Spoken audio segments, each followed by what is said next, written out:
Qui est donc la dernière question de Monsieur Frère. Vous avez la parole. Merci, Monsieur le Président. Dans un peu moins de 6 mois se déroulera la Coupe du Monde. La folie planétaire du ballon rond va s'emparer de la plupart d'entre nous. Lors des matchs, certains se demanderont où voir le match et faire la fête entre potes. Lors des derniers événements footballistiques, la place de Manège avait été le lieu de rendez-vous des passionnés du ballon rond. Pour 2018, la donne changera quelque peu, vu les travaux entamés à la ville haute. Dès lors, tous les voyants semblent donc au vert pour que la place de la digue accueille l'écran géant. Monsieur le Président, pouvez-vous me confirmer que la place de la digue accueillera bien l'écran géant pour la prochaine Coupe du Monde? Y a-t-il des points à régler avant de confirmer son arrivée? En plus de l'écran géant, qu'est-ce que vous comptez organiser pour rendre cette fête la plus populaire possible? Dans un second temps, je voudrais également savoir ce que la ville compte faire pour assurer la sécurité lors de la diffusion des matchs sur écran géant. À l'occasion de la célébration de la qualification du Maroc pour la prochaine Coupe du Monde de football, la ville de Bruxelles a récemment fait face à des émeutes. Le bilan est lourd, des dizaines de blessés, des voitures incendiées, des vitres brisées, des faits graves dont l'enquête judiciaire doit encore déterminer les responsabilités de chacun.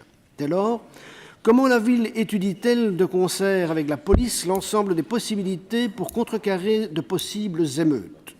À l'occasion de la Coupe du Monde, comptez-vous demander des renforts à la police fédérale? Lors d'une précédente réponse à une question écrite posée par ma collègue Véronique Salvi relative au mode de sécurisation des événements, vous parliez d'analyse de risque. Sur quelle base se réalise-t-elle? Par la suite, comment la ville et la police se coordonnent-elles lors des événements dits à risque? Quels sont les dispositifs mis en place? Enfin, il n'est pas rare que la ville soit informée tardivement de l'organisation d'événements à risque. Quelles sont les procédures mises en place à ce moment? Je vous remercie.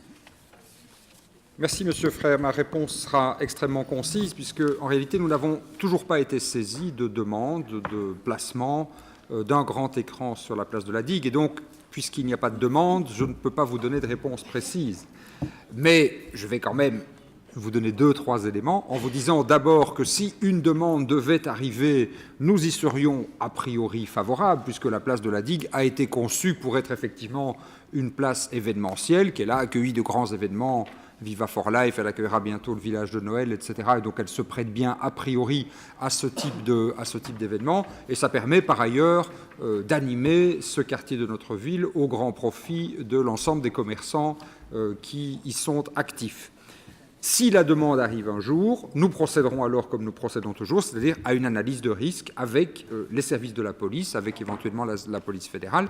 Mais je ne peux pas vous en dire plus à ce stade, puisqu'évidemment, l'analyse ne peut se faire que sur base de la demande précise. Et puisque la demande n'a pas été introduite, eh bien, je ne peux pas vous être plus précis quant aux modalités d'analyse. Ça dépendra d'une demande éventuellement introduite. Voilà, Monsieur Frère, je vous recède la parole pour une réplique. Merci, en espérant que cette demande n'arrive pas après, évidemment, la Coupe du Monde. Pas de réplique.